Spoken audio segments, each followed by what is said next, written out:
Welcome to another episode of Behind the Science on Location. I'm your host, Jennifer Fournier.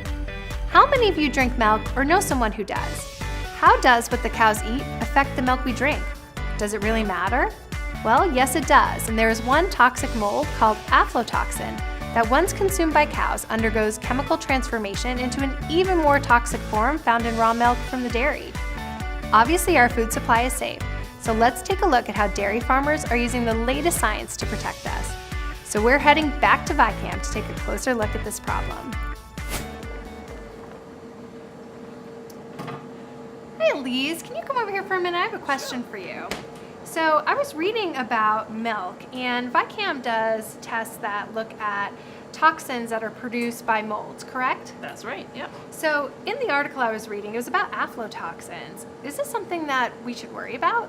Absolutely, yes. Okay. Yeah, aflatoxin M1 can be found in milk, and that's something that's produced when the cow ingests feed that's contaminated with other aflatoxins. Okay. So aflatoxins themselves are produced by different molds and filamentous fungi, and they produce these toxins in response to different stresses in their environment.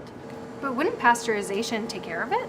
Absolutely not, no. Pasteurization would kill the mold itself, but the toxin is a small molecule that's very robust and it will survive that process. Okay, does this happen in any type of weather conditions? Absolutely. So the grains that go into the feed for the cows are made from all sorts of different things, including like corn and soy, and those are grown all over the world in all different weather cycles, and depending on if it's a drought or if there's flooding, things like that, they can affect the production of this fungus, and also depending on how that grain is harvested or stored, Okay. might also change the levels of these toxins that are produced. So if it's not caught, it is tested for, but it may not be caught, and it may make its way into the milk itself and then into the products that we drink. Well, this is very interesting. Now, I was wondering, maybe we could take a look at this milk and test it. Sure, yeah, that'll be fun. Let's go. Okay, let's take a look. All right, Elise, now we have our milk sample. Let's test it for aflatoxin. Well, hold on though. We need to make sure it's cold. So if you Okay. could pour that milk into this vial on ice, that would be perfect. Can do that. The reason we keep it cold is we developed this test to be used in dairies where the tankers are coming in rapid succession, and the milk is chilled in those tankers. So we need the test to work quickly as the milk comes out. Okay, that makes sense. There Yeah. you go.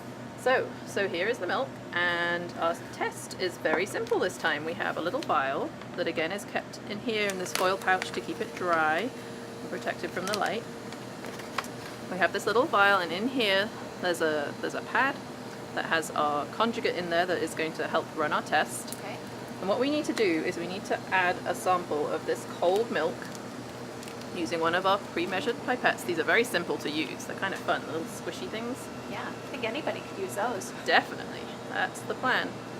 So we suck it up there, and there's a little bit more than we need, Okay. but what goes into that second bulb can never come out again. So Perfect. we're measured. So we add it to the vial, and we're done with that, so I'll throw that out the way. Okay. Close up the vial, and then we're going to mix it really well Okay. to make sure that pink conjugate is all nice and wet with the milk. Very simple. So yeah, so we have our milk in this vial, and now what we need to do is add our test strip. So like a lot of other ViCam products, this is antibody based. Okay. So the antibody acts like a magnet for our analyte in question. In this case, it's the aflatoxin M1. Okay. So we have our strip, and we simply pop it in there. And now we wait, that's it.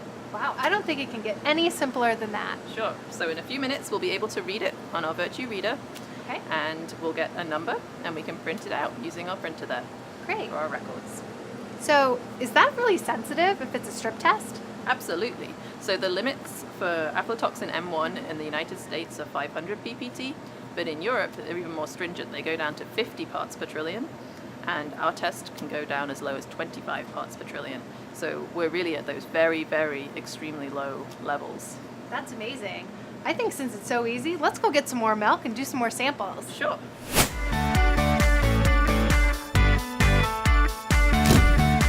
The rapid strip test we saw today allowed us to provide a simple and rugged solution to dairy farmers, while reaching that target sensitivity in order to equip dairies worldwide with the tools they need for early detection, which we know enables prevention and control. If you would like to learn more about this test, please go to the link below. And join us next time for another episode of Behind the Science on Location.